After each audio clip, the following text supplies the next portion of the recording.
నమస్తే. ఈరోజు ప్రజాభవన్కి ఈ అవుట్సోర్సింగ్ ఎంప్లాయీస్ రావడం జరిగింది. ఒకసారి మాట్లాడదాం వీళ్ళతోటి. నమస్తే అన్న, ఏ సమస్య మీద వచ్చారు అన్న? మాది ప్రాబ్లం చాలా పెద్దగా ఉందన్న. మేము గత 15 సంవత్సరాలుగా సోషల్ వెల్ఫేర్ సొసైటీని నమ్ముకొని ప్లంబర్ కమ్ ఎలక్ట్రీషియన్ విధులు నిర్వహిస్తూ ఉన్నాం. ఇప్పుడు జీవో 1774 ప్రకారం మమ్మల్ని గర్ల్స్ ఇన్స్టిట్యూషన్లో మగవారు ఉండరాదని మేడం గారు చెప్పి విధులకు రావద్దని చెప్తుంది. అయితే మేము ఎట్లా బతకాలి? ఏ లెక్క ప్రకారం బతకాలి? మాకు పిల్లలు కరెంటు పని చేసి రోజు ప్రాణాలతో చెలగాటం. ఒక్క రోజు అనేది కాదు, 24 గంటలు డే అండ్ నైట్ డ్యూటీ. ఆ డ్యూటీ ప్రకారం డే అండ్ నైట్ చేసుకుంటూ ఆ లెక్క ప్రకారం చేసుకుంటూ నేను మళ్ళీ ఇస్తా నీకు.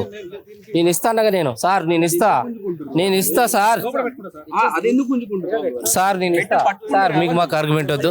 బ్యాగులో పెట్టేసి బ్యాగులో పెట్టు. ఇక్కడ ఉన్నటువంటి పరిస్థితి ఇది.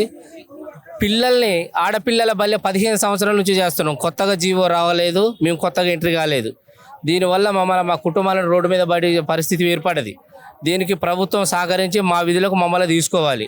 ఇందిరమ్మ రాజ్యంలో రేవంత్ అన్న పాలనలో మేము ఇలాంటి రోడ్ల మీద తిరిగి తెల్లరగట్ల నిద్ర లేకుండా పొద్దుంత రేయి పగలు పిల్లల కోసం సేవ చేసి ఉన్నాం.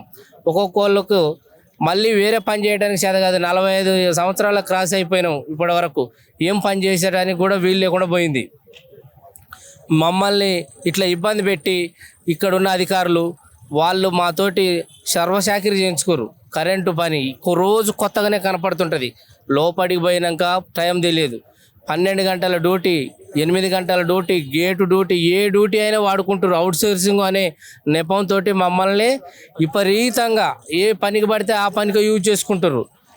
మనం ఏంటన్నా పోతానన్నా కానీ సెలవు లేని పరిస్థితి ఏర్పడ్డది, ఆఫ్ లేని పరిస్థితి ఏర్పడ్డది. అయినా కానీ మా కుటుంబాల కోసం, బల్లె ఉన్న పిల్లల కోసం, ఒక పూట బడికి పోకపోతే పిల్లలకు మంచినీళ్ళు ఎక్కడున్నో రావాలి. మినరల్ వాటర్ లేవు, మోటార్లు వేసేటోళ్ళు లేరు, నీళ్లు పట్టేటోళ్ళు లేరు, పిల్లలకు వంటకు నీళ్ళు అందట్లేవని ఇలా నీళ్లు ఉన్నా కానీ కావాలని మమ్మల్ని ఇట్లా ఇబ్బంది పెట్టి మమ్మల్ని ఇలా వీధిన పడేసిర్రు. ఈ పిల్లల కోసం మేము మా కుటుంబాలను కూడా రోడ్డున పడేసి పరిస్థితి ఏర్పడ్డది. ఒకసారి మనోడు మాట్లాడతాడు. మేము గత 15 సంవత్సరాల నుండి ఈ సోషల్ వెల్ఫేర్లో ఎలక్ట్రీషియన్లుగా విధులు నిర్వహిస్తున్నాము. ఈరోజు గర్ల్స్ ఇన్స్టిట్యూషన్లలో మేల్ స్టాఫ్ ఉండదు రాదని మమ్మల్ని విధుల నుండి తొలగించినారు.